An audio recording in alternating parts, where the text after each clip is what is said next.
Good morning and welcome to a new study that we're going to be beginning today, which is the study of the Wishfulfilling jewel.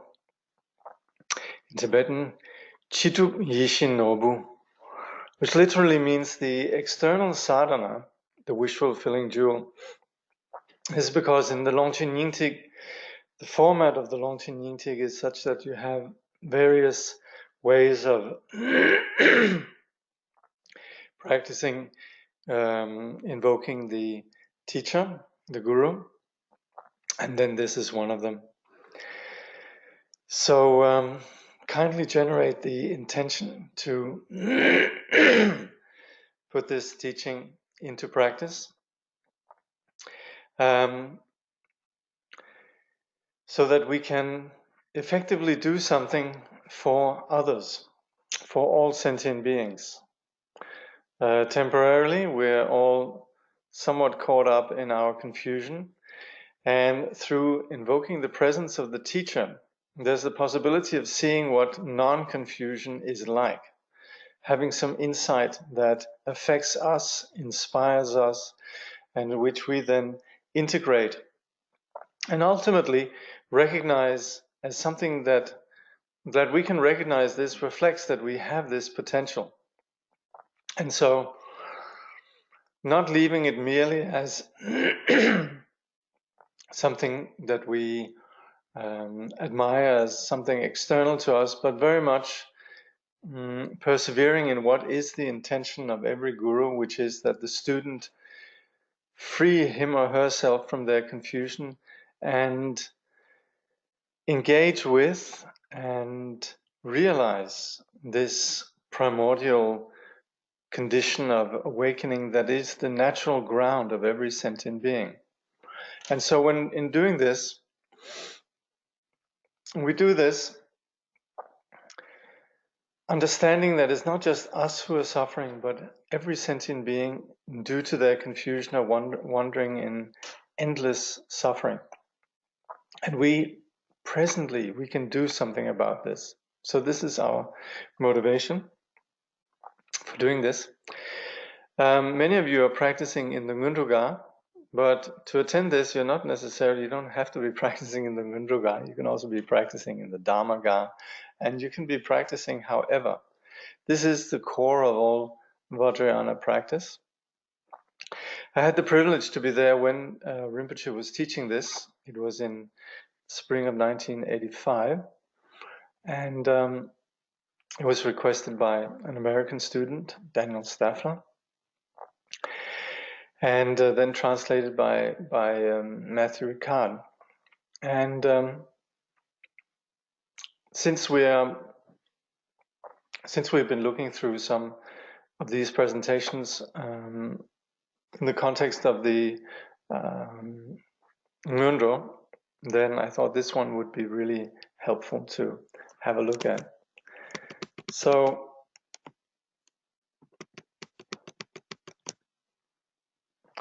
beginning with Rinpoche's own introduction here, he says, the teachings found here concern a fundamental and most precious practice known as Guru Yoga.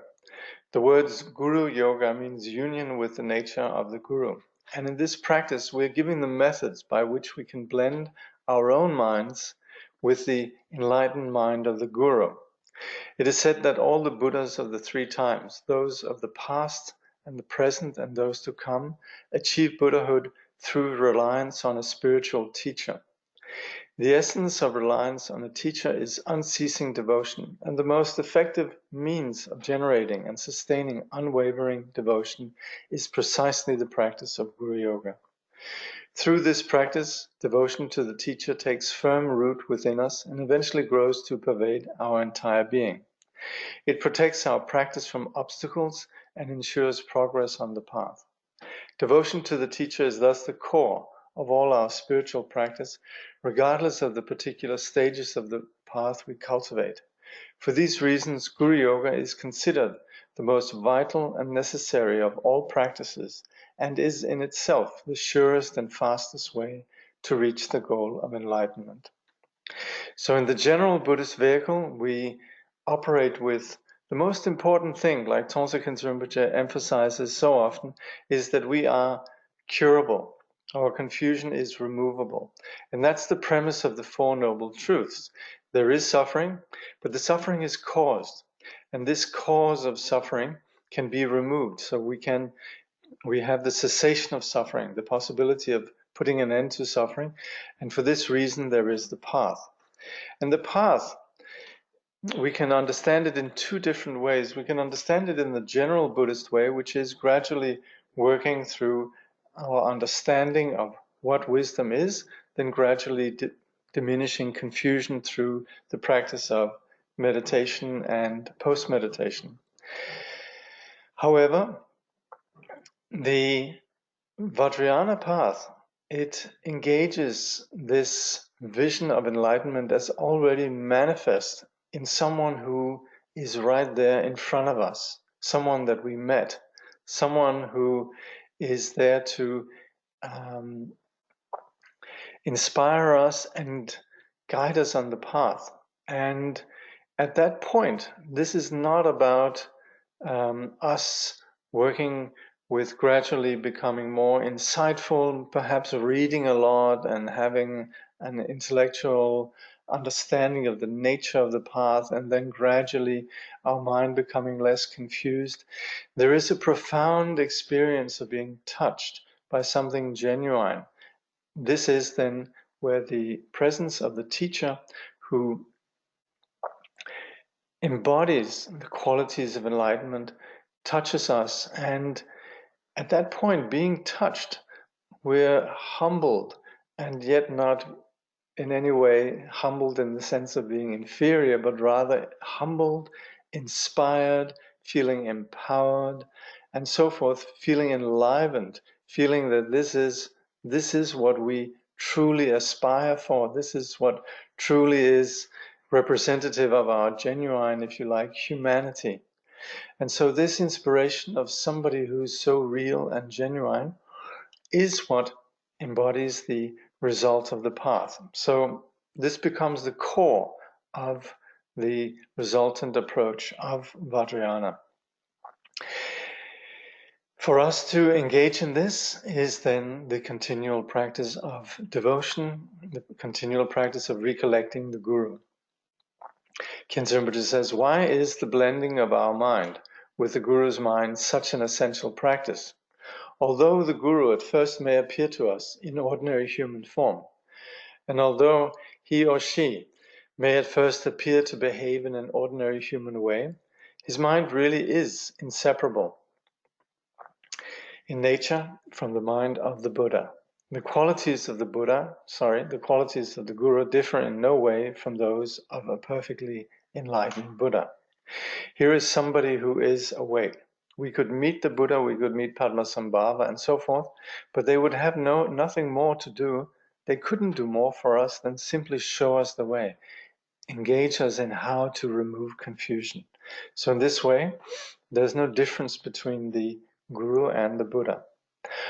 Khyentse Rinpoche continues, although the actual difference between the Guru and the Buddha is that his or her kindness exceeds that of all the enlightened ones of the past. For instance, Buddha Shakyamuni left this world over 2,000 years ago, while other Buddhas, such as Amitabha and Vajrasattva, are dwelling in their respective Buddha fields. They are perfectly enlightened Buddhas, but we can neither meet them face to face nor hear their teachings, because our minds are now thick with obscuration. Our Guru, on the other hand, has come to this world at this time. We can meet him and receive from him the precious instructions that will lead us out of the mire of samsara. Okay, let's see what samsara is defined as here. Samsara, the endless round of birth and death, including the present life, which is pervaded by suffering. So, the Guru can lead us out of the mire of samsara to enlightenment. So, although our Guru is equal to all the Buddhas in his qualities, he or she exceeds them in his kindness. The specific text that we will use and explain here is drawn from the Longchen Nyingtik, the profound and extensive cycle of teachings revealed by the great saint and Teten Rinzin Jigme Lingpa. So Rinzin Jigme Lingpa, let's see here, was an emanation of Mahapandita Bimala Mitra, King Trison Detsen, Gyaltse Khyentse, and Ngari Pension Pema Wongyal, as well as the immediate re-embodiment of Rinzin Chögye Lingpa, also known as Dakpo Rongye Lingpa. His manifestation in this world was prophesied by the great Tetons Guru Choa, Sanje Lingpa, Churling, and others. So Jigme Lingpa had a tremendous impact in terms of basically presenting the great perfection teaching. We couldn't say reviving it because it was very well and alive as such, but as we know, the Longchen Nyingtik is a teaching that has spread incredibly widely. Nowadays, in the modern world, it's very well known, but also in Tibet, it was really something that had an enormous. It became practiced very widely. So here on the left side is a classical tanka of Rinzin Jigme Lingpa. So this teaching was revealed by Jigme Lingpa, whose name means fearless holder of awareness. Jigme means fearless, and Rinzin means somebody who holds awareness. He is also known as Khyentse Rinpoche, which means light rays of wisdom and love, a name given to him in visions. And also Dilgo Khyentse Rinpoche himself, by the way, his name was also Khyentse Rinpoche, Jigme Khyentse Rinpoche. Rinpoche continues, Longchen Nyingtik means heart essence of the great expanse. At this point, it is appropriate to offer an account of the origin of the Longchen Nyingtik and in this way strengthen our confidence in the authenticity of these teachings. According to Jigme Lingpa himself, the teachings came to him in the following way.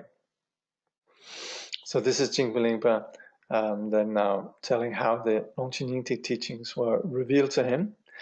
As the fruit of my fervent prayers in countless lives, never to be separate from the compassion and blessing of Ujin, meaning Guru Padmasambhava, the king of the Dharma, and this would also mean Longchenpa, and of his consort Dakini Yeshe Tsogyal, unless they say Ujin and the king of Dharma refers to Padmasambhava, and his consort Dakini Yeshe Tsogyal. I was able to apprehend all the pervasive teachings, or rather I was able to apprehend the all-pervasive sufferings of samsara. At this, I experienced great sadness, and the urge to free myself from cyclic existence having arisen in me, I went to Palri Tekchok Ling, intending to spend 3 years in strenuous and one-pointed spiritual practice. So, Palri Tekchok Ling, a monastery founded by Teten Trengpo Tachin Sherpa at Chongye, in the valley of Yalung, southeast of Samye in central Tibet. This is a couple of hours south of Lhasa.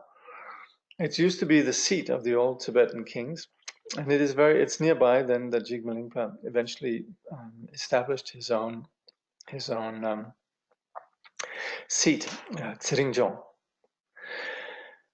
So by the way, up here there's reference to Yeshe Tsogyal, who I think most of you know, but anyway, this was Yeshe Tsogyal, the princess from Kachin, emanation of Jetsun Droma, who became Guru Rinpoche's foremost disciple and consort. She wrote down most of the teachings of Guru Rinpoche that were to be concealed as termas.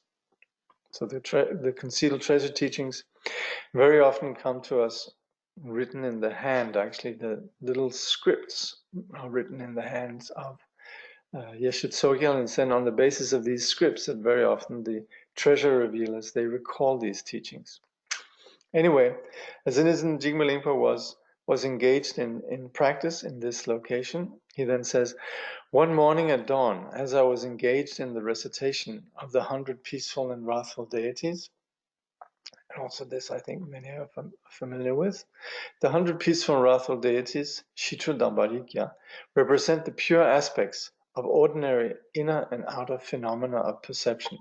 For example, the 5 aggregates, form, feeling, etc., the 5 skandhas, are the 5 male Buddhas of the 5 families, and the 5 elements, earth, water, etc., are the female Buddhas of the 5 families. Likewise, also all the sensory perceptions and the organs or the consciousnesses of the various consciousnesses we have, as well as the objects, these perceptions, they're seen as the bodhisattvas and so forth. So these all add up, all these various ways that our phenomenal perceptions, they appear to us. For the yogi, these all seen as pure manifestations without any overlay of confusion, and that's what we refer to as the 100 peaceful wrathful deities. So as he was doing that, then he describes an intense feeling of renunciation and weariness with samsara surged up within my mind. At that moment, my surroundings became filled with great light, and Ujjain, the Dharma king, with Rinzin Jampel Shinyan, okay, this is one of the early masters of the Great Perfection, the main student of Garab Dorje, and many others around him, appeared in the sky in front of me. After some time, they dissolved into me, and my mind became empty of all ordinary thought. All traces of clinging to the experiences of meditation vanished. All karmic energies fell under my control, and the fictitious fortress of appearances collapsed. Ordinary perceptions of this life faded completely from my mind, and, as if emerging into a new life, I entered and remained in a state in which I remembered fully having been Ngari Penshin Pema Wangyal. This is one of the great early Nyingma masters. Not long after this, I dreamed I was in an unfamiliar place that was said to be the celestial field of spontaneous accomplishment of all wishes. There I saw riding on a dragon, Dorje Trollo, which is the wrathful manifestation of Padmasambhava, associated, by the way, with the tiger's nest in Bhutan. Standing, moving, formidable, yet insubstantial, as if made of rainbow light. A monk who I thought was the protector Damchen Dorje Legpa, Vajrasadhu, one of the great protectors of the Dzogchen teaching, said, "This is the deity to whom the following verse refers. Ujjain and the Yidam are indissociable. There is no doubt that the son will receive the father's treasure." This is from a famous prayer from Rinzin Godem which is referred to as the Sambalundu, the spontaneous fulfillment of all wishes. So the monk who was possibly Dorje Legpa said this. He said this and everything vanished. Several days passed. Then during the evening of the 25th day of the 10th month of the female fire ox year, 1757, a fiery devotion towards the great master, Guru Padmasambhava, arose within me, filling my eyes with tears. Memories from a remote past flashed across my mind, and with overwhelming sadness I thought, here in this land of red-faced men, meaning Tibetans, people live mired in hatred, lust, and ignorance, wallowing in nothing but the most vicious of actions. There is nothing left but a pale shadow of the teachings, and I myself feel like an orphan abandoned in the wilderness. You, compassionate protector, greater than any other Buddha, have left this land and gone to the copper-colored mountain. This is the pure realm of Padmasambhava, and possibly also nowadays we say this is associated with Uluru, this place in Australia. Will I ever be able to meet you? Tormented by sorrow, I wept. Just at that moment, the air around me became filled with light, and suddenly standing before me, I beheld a beautiful white snow lioness. I took my seat on her back, and we leapt into the limitless immensity of the sky. Soon we arrived at Jarumkashor, the great stupa of Nepal. There on the eastern side of the stupa stood the dakini of the Dharmakaya wisdom. Let's see what it says here.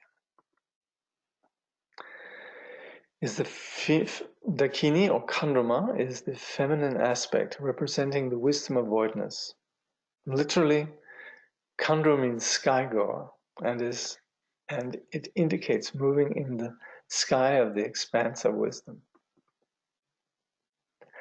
She handed me a sealed, flat wooden casket and said, "For those with pure perception, you are King Trisong Detsen. For those whose perception is less pure, you are Sengerepa, the lion-clad lion yogi, the cotton-clad lion yogi. Here is the heart treasure of Samantabhadra, the symbol of the infinite mind of the Vijayadhara Padma, the great secret treasure of the Dakinis." So the Dakini hands this to him, seeing him as the incarnation of Trisong Detsen, who brought Buddhism to Tibet and established it together with Padmasambhava and Shantarakshita. He was the king of Tibet. And she also sees him as Sengerepa and then hands him this teaching. Let's see what it says here. So when we say Kuntu Zangpo, sometimes we talk about Samantabhadra as a bodhisattva. But here in the context of Dzogchen, we speak about Samantabhadra as the primordial Buddha who, when manifestation arose from the primordial ground, became a Buddha by recognizing this arising to be none other than the display of his own nature. Thus, he did not become a Buddha through accumulating merit and wisdom, i.e. through cause and circumstance.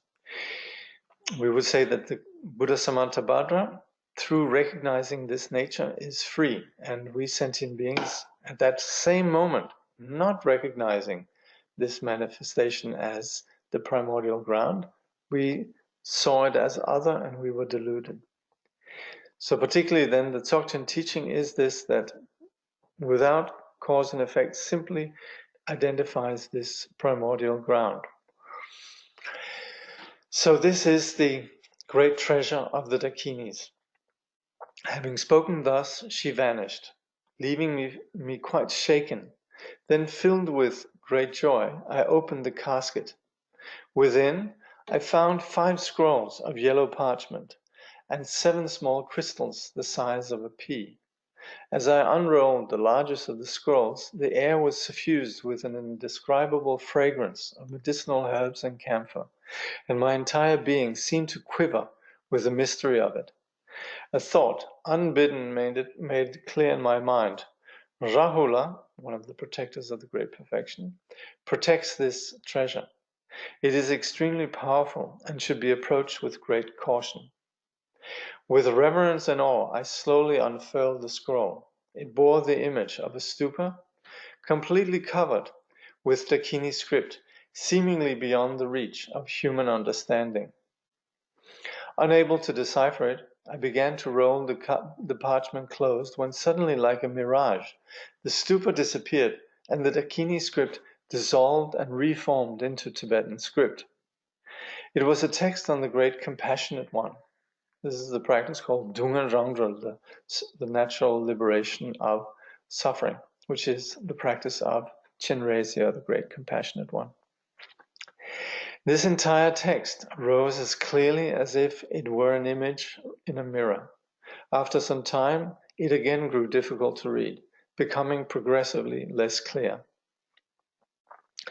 And this and other related visions, Jigme Lingpa opened other scrolls and eventually, having swallowed the remaining ones, as instructed by the Dakini, he experienced boundless realization of the bliss awareness void. Under the direction of his guru, he kept these teachings secret for 7 years. Then, in the course of a 3-year retreat in Chimpu, in the mountains above Samye, he had 3 visions of Khyentse Rinpoche Ramjam, the emanation of Vimalamitra, who himself had attained the level of the primordial Buddha Samantabhadra, and their mind merged into one. In these visions, Longchen Rabjam urged Jigme Lingpa to disclose his visionary treasures and teach them to sentient beings. In accordance with the prophecy, on the 10th day of the monkey year of the male wood monkey year, while he was performing the invitation section of an abundant feast offering, Guru Padmasambhava, in full splendor and surrounded by a cloud-like retinue of darkness and Dakinis, appeared in the sky. Guru Rinpoche then blessed him and dispelled all obstacles hindering the propagation and establishment of these teachings. Shortly after this, although Jigme Lingpa had never given anyone the slightest hint that he was in possession of such visionary teaching, he was approached by Jate Jigpe Dorje, the mad yogi of Kongpo, who without hesitation requested the teachings. Acceding to these entreaties,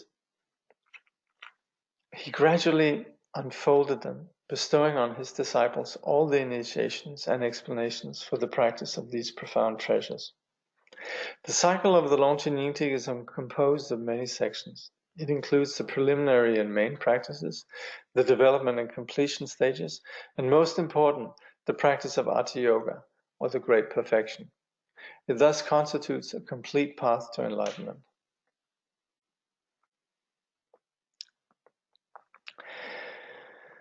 Let's see if there's any comments.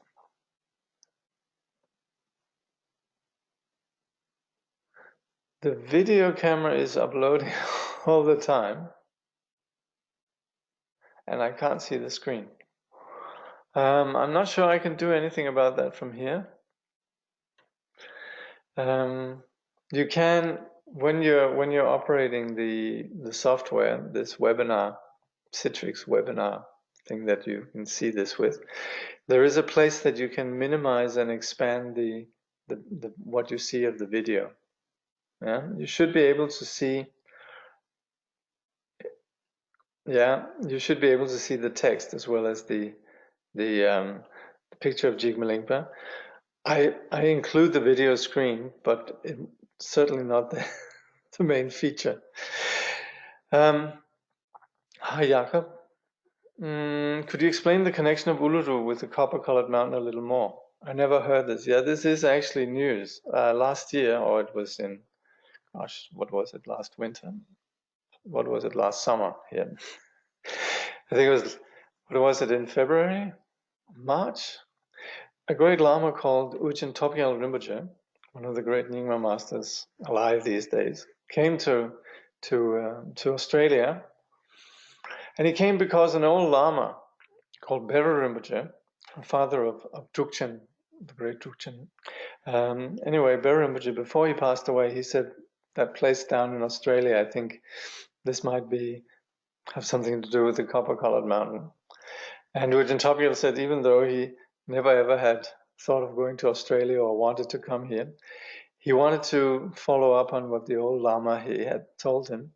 And he came here and he went to Uluru with over 100 followers and a whole crew of lamas. And from what we hear, from what he said, he was very pleased with what happened there. So without knowing the details, it sounds like this possibly could be seen as a holy place related to the copper-colored mountain. Of course, it all depends on our perception. But anyway, this is extremely auspicious, and I think we should now celebrate that Uluru is on the map as far as holy places to visit. Yeah, very much us who are students of the Nyingma tradition. This is wonderful news.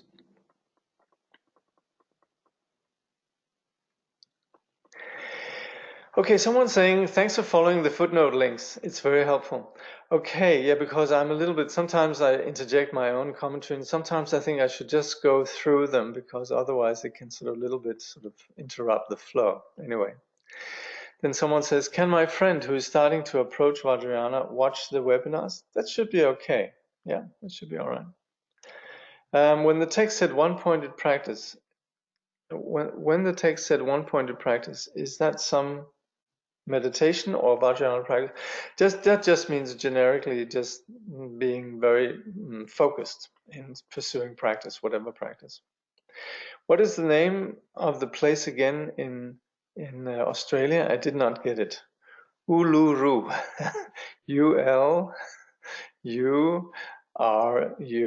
Uluru. It used to be called Ayers Rock, but that's just because there was some white person called Ayers that went there. And in fact, it has since time immemorial, it has been known as Uluru.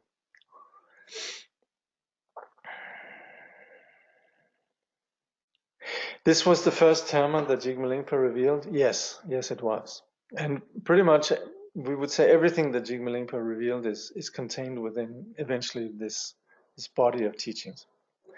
It is quite an amazing story, yes. Yes, footnotes, great to do. Okay, we'll do that. Okay. So Guru Yoga.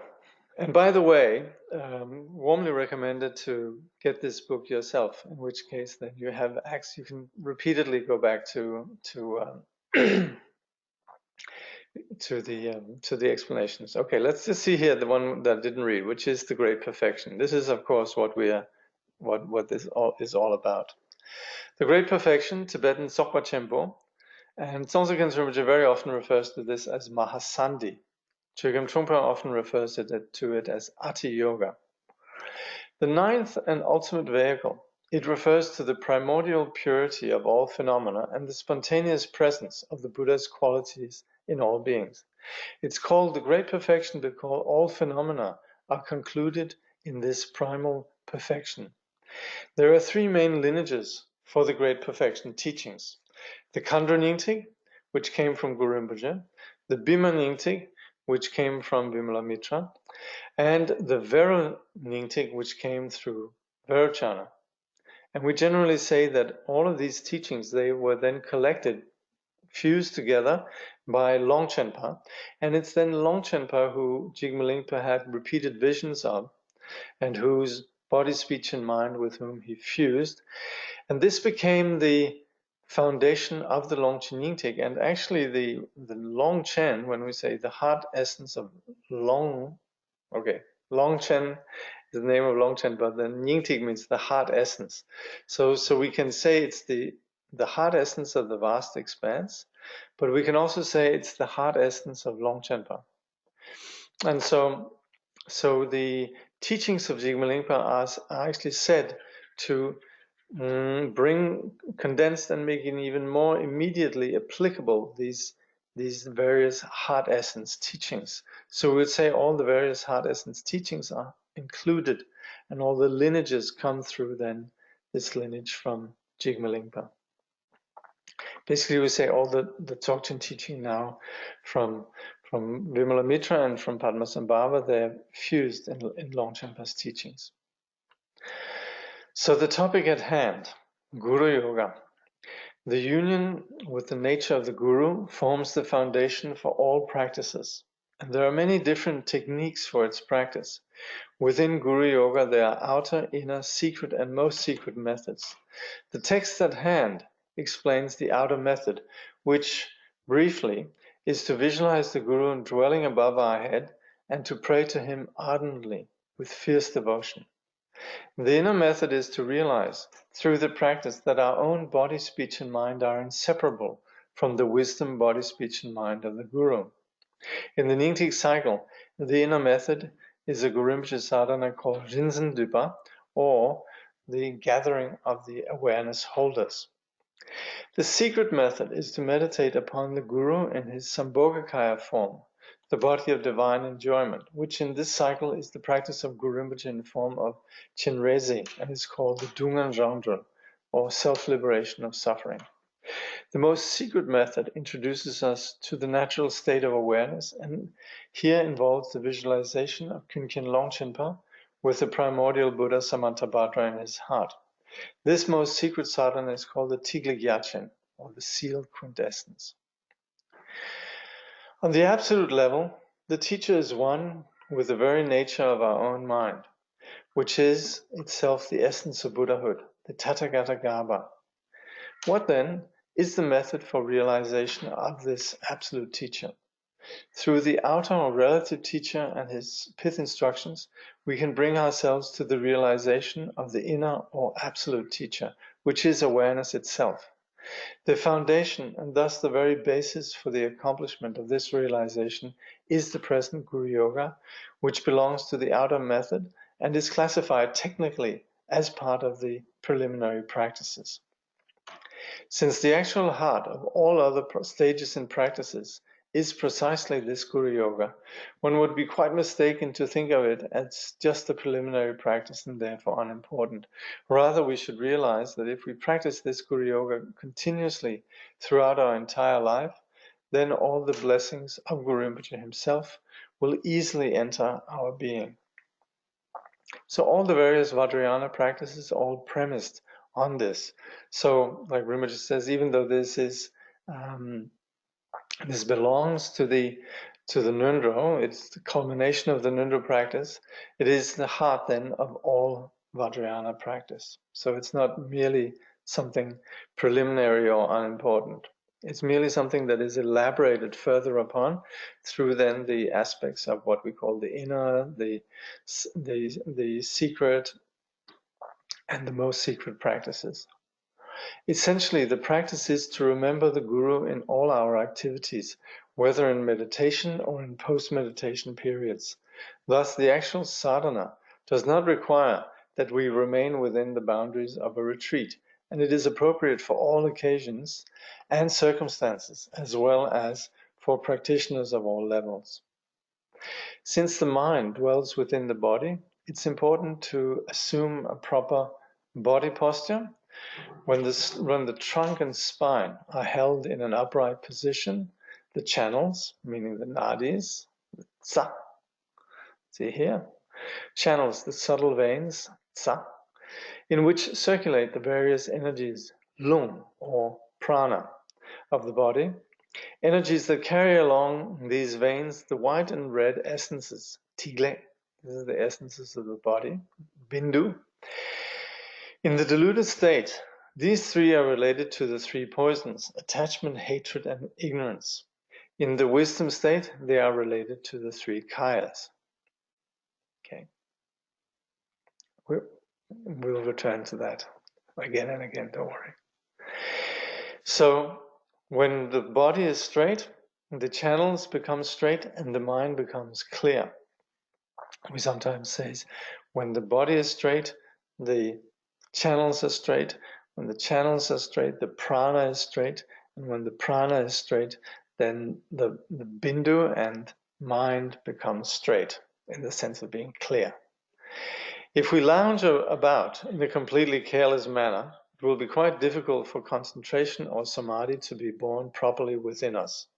Therefore, we should sit in the sevenfold posture called the Vairocana posture. So the Namnam Chudin, let's see here. Is that really all it says? That might be all it says. Anyway, I think most of you are familiar with it. It is to sit in the appropriate posture, either on a chair or on the ground. Then our hands in the lap or on the knees. What is it? Then the chin a little bit pulled in, shoulders back, the mouth a little bit open, the gaze lowered, and what else? Something like that. Anyway, I'll look it up. The practice of Guru Yoga is meant to generate extraordinary devotion, the fervent devotion that allows us to see the Guru as in no way different from the Lord Buddha himself. If one sees the teacher merely as an ordinary being, then one will receive only the blessings of ordinary being. If one sees him as an arhat or prachekya Buddha or Shravaka, then one will receive the corresponding blessings. If one sees the teacher as a bodhisattva, one will receive the blessings of the bodhisattva. If, however, one can see the teacher as a Buddha, one will receive the blessings of the Buddhas.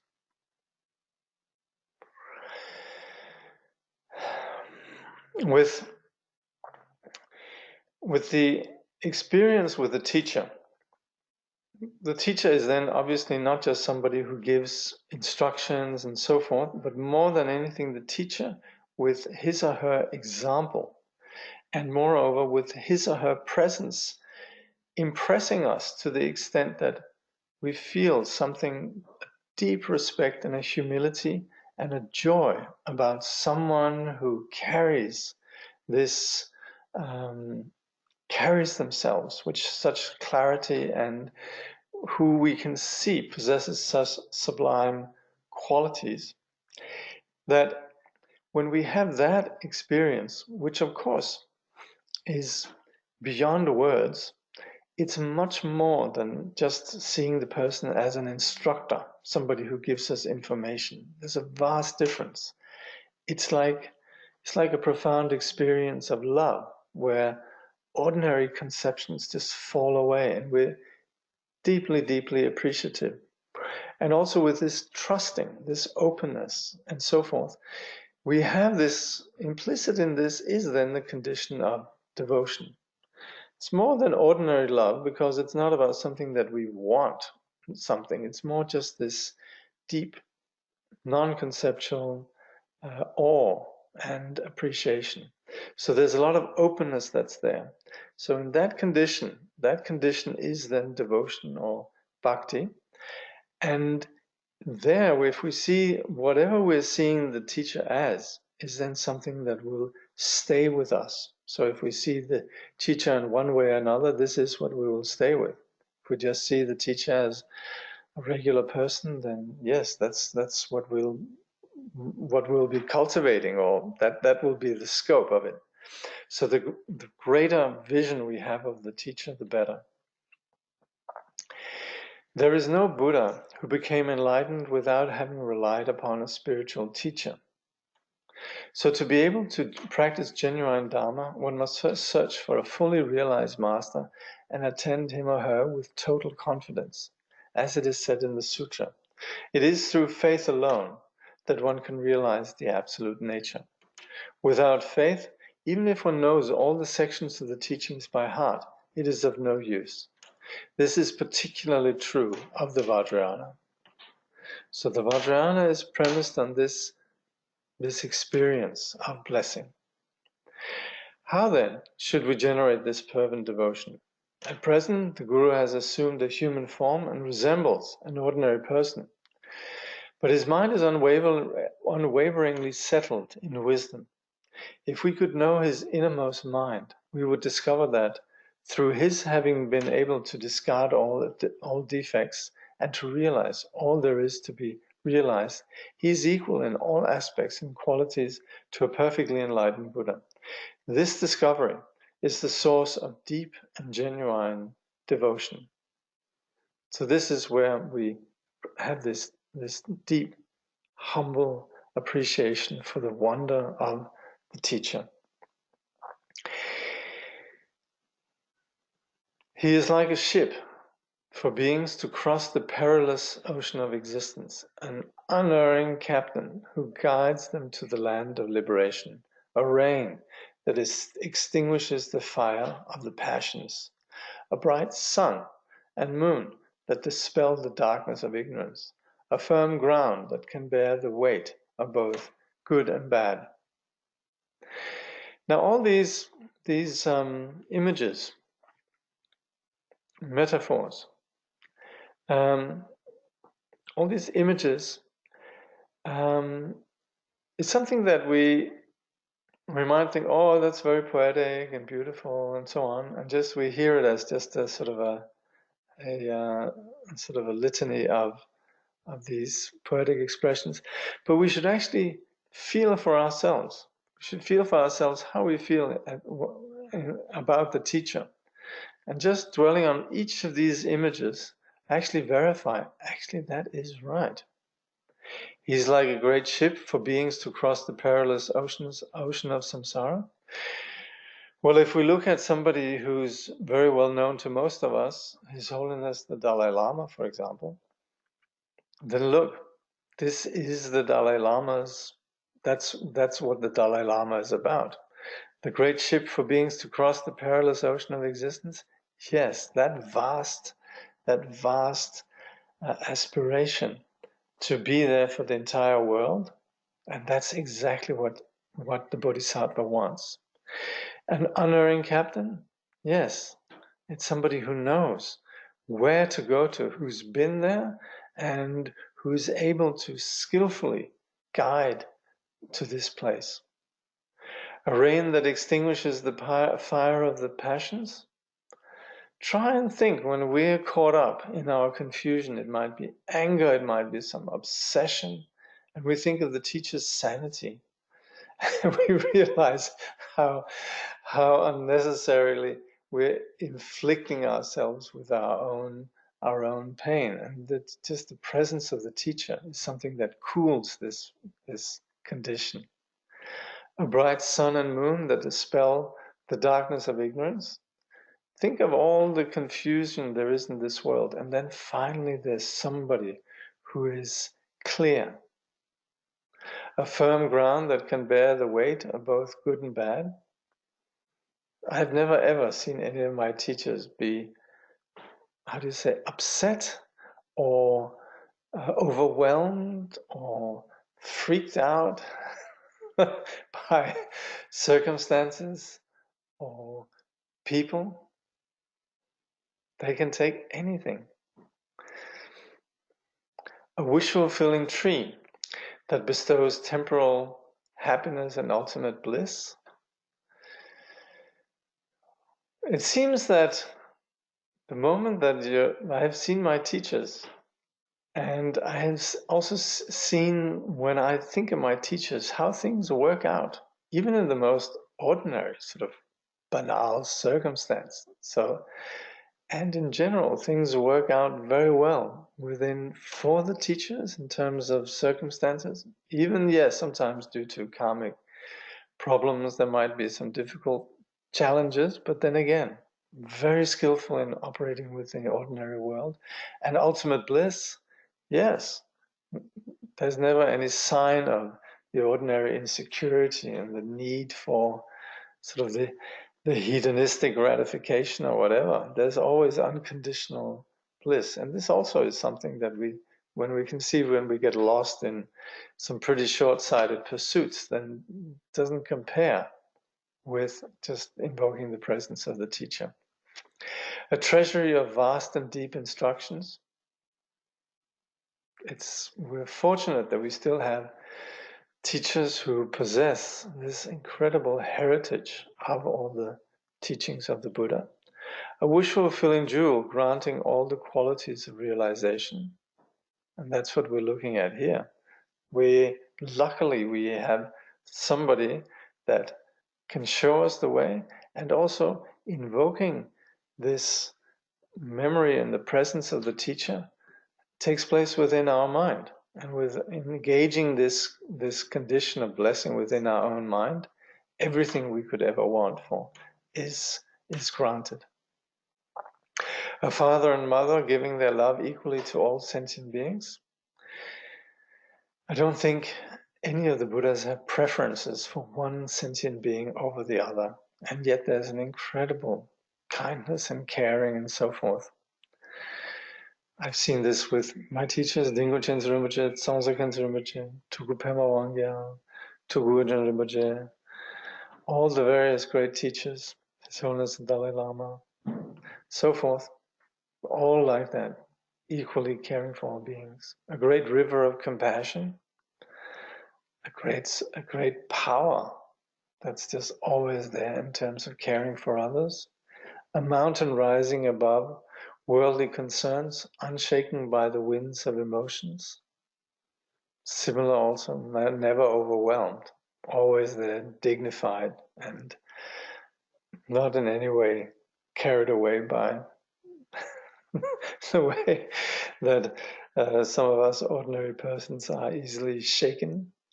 And a great cloud filled with rain to soothe the torments of the passions. Like before, this presence of sanity. In brief, he is or she is equal to all the Buddhas. To make any connection with him, whether through seeing him, hearing his voice, remembering him, or being touched by his hand, will lead us toward liberation. To have full confidence in him is the sure way to progress towards enlightenment. The warmth of his wisdom and compassion will melt the awe of our being and release the gold of the Buddha nature within. So this is the genuine alchemy, that our ordinary concepts just fall away. And in there, the true nature of who we are, this clarity, sanity that's endowed with all the various qualities of liberation, just emerges, not as something that's newly acquired, but something that was always there. And yet it's thanks to the teacher then that it reveals itself. So,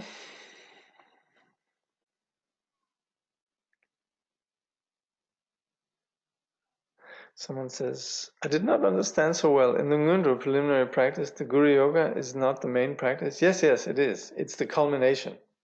So it's the culmination of the Ngondro. But then again, remember Ngondro, the preliminary practices. They're preliminary to then essentially what is described here as in the inner practices, the secret and the most secret. So the Vajrayana progresses through these essentially empowerments of deepening this experience of blessing. But it begins with the preliminary practice of the Guru Yoga. So in the Longchen Nyingting, then in the Longchen Nyingting Ngondro and the Guru Yoga, and what we're looking at here is very much the same. This is the Guru Yoga that you find in the Longchen Nyingting Ngondro. But then again, it can also be practiced. How do you say? As a standalone practice. So, thank you very much. Someone's saying this is very precious. Yes, it is. Whether or not we achieve realization depends entirely upon our devotion to the Guru. For example, Tilopa did not ask, and Dorje Chang did not offer a single word of teaching. Yet Tilopa was liberated. I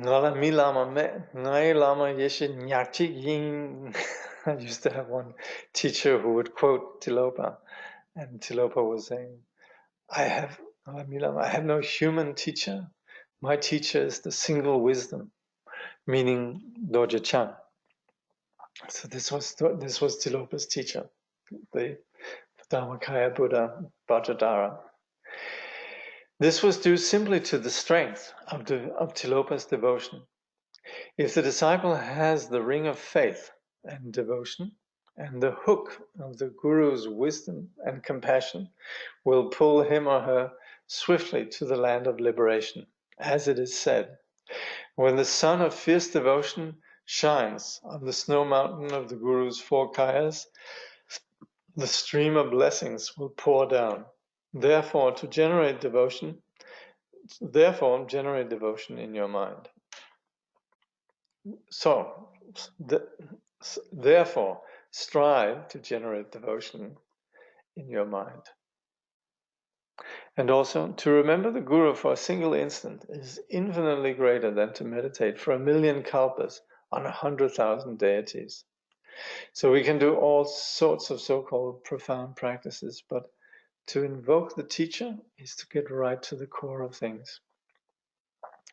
Again, remember, we're not talking about developing a new dependency on some cosmic parental figure, but the Guru is like a mirror who mirrors our purity. And in our devotion to the teacher, we're not getting new information. We're not getting some sort of like secret, something or other. It's just that in that moment of our confusion falling away and this joy and this clarity and this openness that emerges on the basis of the devotion, we're discovering something in ourselves which is pure and good. So that's why it's so much more than just having a lot of information or doing a lot of practice. And it is also ultimately something where the teacher is showing us what we already have. This we might hear and intellectually understand, but through the practice of the Guru Yoga, it's something that we come to experience.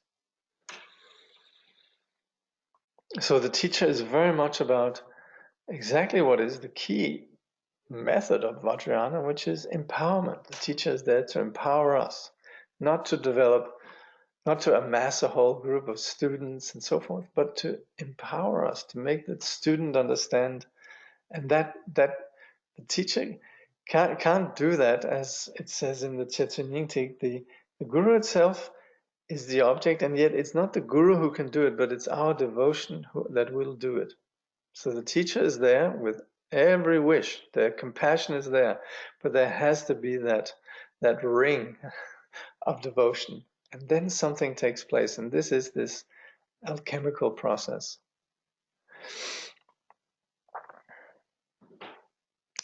Yes, then somebody, a very good question, but Buddha Shakyamuni did not have a Dharma teacher, right? We would say that the Buddha had Dharma teachers, but in previous lives. And what is extraordinary then about what we call the supreme Nirmanakaya, which the Buddha was, is that this was somebody who, through his own merit and efforts and so on, achieved awakening. But at the same time, also, this was we would say, on the basis of many lifetimes of studying and practicing. And actually, in the Vajrayana teaching, if we look at His Holiness Dudjom Rinpoche's narrative of the Buddha's enlightenment, we would say it's only from the external that we see that he was sitting under the tree, but on the internal level, we would say he was in fact receiving empowerment, what we call the great I forget the name, Gyaltap Chiluki Wang. He was receiving empowerment on the level of what we call then the Sambhogakaya and Dharmakaya. Hi Jakob, how do I know if my devotion to my teacher is real? If ordinary thoughts fall away, if we're touched, that's the thing. It's not something where you can say, I'm up to this. I'm on the gauge. I'm up to 80%. It's not so much that. It's more just, and it's something that we cultivate. So it's not as if we presently have a devotion. Devotion is a process that we're continually expanding upon, as we'll see in this book. But it is where the ordinary concerns fall away, and so forth. Like we were talking before, these various similes or metaphors for the teacher. In the last video posted of Khyentse Rinpoche, such a beautiful moment when Pema Wangyal Rinpoche was so grateful for Khyentse Rinpoche's teaching, such a demonstration of devotion. Yeah. Someone like Pema Wangyal Rinpoche is an extraordinary example of the perfect student. Even though he's a very great teacher, it's almost like he takes a role of showing us how a student should be. And so Khyentse Rinpoche, who of course is the great embodiment of the Khyentses, and who's important for all of us, he takes this role, and we have luckily also then Pema Wangyal, who shows how the students should be there: demure, open, respectful, joyous, and so forth. And we often see this around, like when the Dalai Lama is around, or His Holiness Sakya Trinzen Pema Wangyal is such an amazing example of how the students should attend to the teacher. With the experience of devotion for my Guru, I often have tears. I sometimes consider these tears as a little of the nature of emotion. Perhaps I need to see this differently. Yeah, it's okay. Like we sometimes say, you can't do the Guru Yoga with dry eyes, but yes, it's okay. Which video did the student refer to? Actually, I don't know which video it is. It says the last video posted of Khyentse Rinpoche. Yeah, is there a way of finding it? If we are aware that our perception of the teacher is not pure, can you recommend a practice? Yes, that's what we're doing right now. If you are aware of this, then don't miss a moment in this study. Study these precious words, and it's in there. So this is something that we develop. Like somebody was asking, how do we know that our devotion is real? It's not about all of a sudden saying, now it's real, now it's good. It's about continually just working on it. Continually just working on it. So this video, referring to Khyentse Rinpoche and Tukupa Wangyal, is the last one in SI channel. So that would be a YouTube channel, huh? There should be, I guess, a YouTube channel called the SI channel. I read recently from the Dalai Lama, the Complete Foundation advice about holding in mind the faults. Yes, that's right. Also, there's a very beautiful prayer from Tunjum Rinpoche about recognizing our own faults. Yeah. The Siddhartha Intent channel. Yeah. So, my pleasure to offer this. Thank you very much for being here and appreciating this. And above all, please, for yourself also, look at these precious words. Okay. So I think we shall conclude here today. So,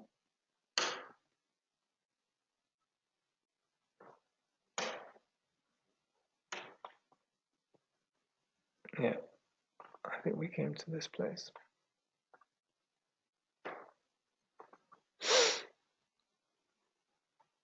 Oh, I think I forgot.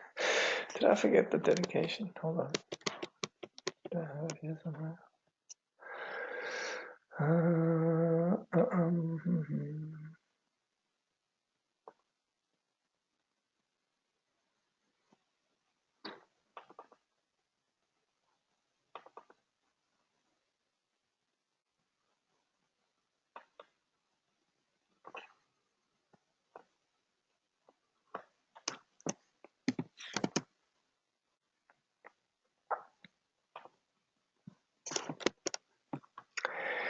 Through this virtue, may all beings throughout existence awaken together without a single being left behind.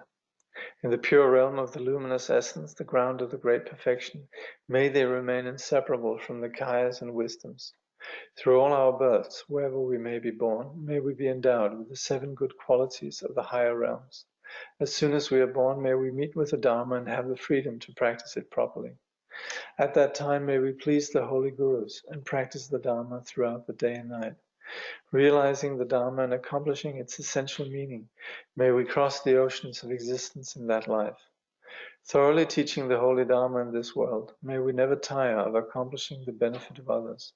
By this vast benefit of others, without partiality or bias, may all attain Buddhahood together.